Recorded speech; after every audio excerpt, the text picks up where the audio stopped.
मुझे लगता है कि ये जो भारतवर्ष तपस्वियों का देश है, योगियों का देश है, मुनियों का देश है, तो कहीं न कहीं मैं समझता हूँ कि जिन पुण्य आत्माओं ने, हुतात्माओं ने अपने शरीर को छोड़ के इस भारतवर्ष की भूमि में हवा के रूप में हो, पानी के रूप में हो, मिट्टी के रूप में हो, जिस किसी भी रूप में उनके कर्म हों, उनके विचार हों, उससे कहीं न कहीं मैं समझता हूँ कि गुरुदेव को प्रेरणा मिलती है और गुरुजी हम सब के लिए प्रेरणा का काम करते हैं।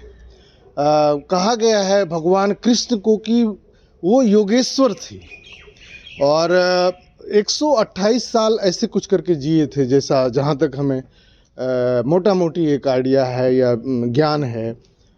तो योग के बहुत बड़े पुरोधा थे। उसके बाद पतंजलि जी ने मानवता को बहुत बड़ा चीज़ दिया, उसको बढ़ाया। अयंगार साहब हुए, बहुत सारे ऋषि मुनि हुए हैं।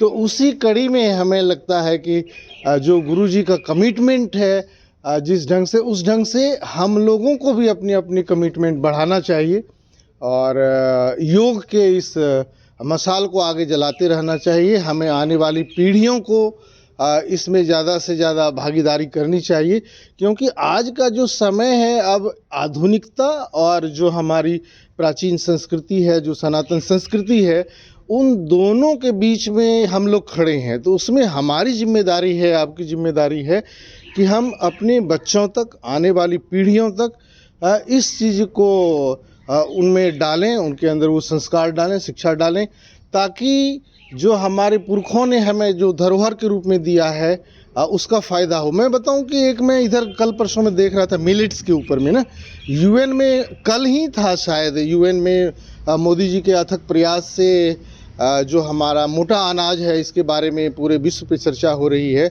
और इतना स्वास्थ्यवर्धक चीज़ें हैं। तो हमें अपनी जो पुरानी चीज़ें हैं, जो सनातन चीज़ें हैं, स्वस्थ चीज़ें हैं, उसके ऊपर ध्यान देना चाहिए। ऐसा नहीं कि आजकल बाज़ार में कुछ से कुछ खाने के लिए मिलता है, पिज़्ज़ा उज़्ज़ा जो भी है, इतनी बेहतरीन चीज़ें हमारे पास में हैं और हम उसको यूज़ नहीं करते हैं और ना तो हम उस चीज़ को इंटरनेशनली मार्केट में भेज सकते हैं। तो प्रयास करें कि जो हमारी अच्छी चीज़ें हैं, टेक्नोलॉजी को हम एक्सेप्ट करें, लेकिन उसके साथ साथ जो हमारी अच्छी चीज़ें हैं ना, उसको भी रिस्पेक्ट करें और इस तरह से जो है सो हम लोग भारतवर्ष को मजबूत बना सकते हैं। और उन ऋषियों के लिए, मुनियों के लिए, चाहे दयानंद सरस्वती हों, विवेकानंद हों, एक से एक पवित्र आत्माएं हुई है इस धरती में और उसी कड़ी में हमें तो गुरुदेव में बहुत कुछ नज़र आता है और भगवान ने चाहा तो सब आगे अच्छा होगा। सब मिलके काम करें। थैंक यू, बहुत बहुत धन्यवाद। जय हिंद, जय भारत।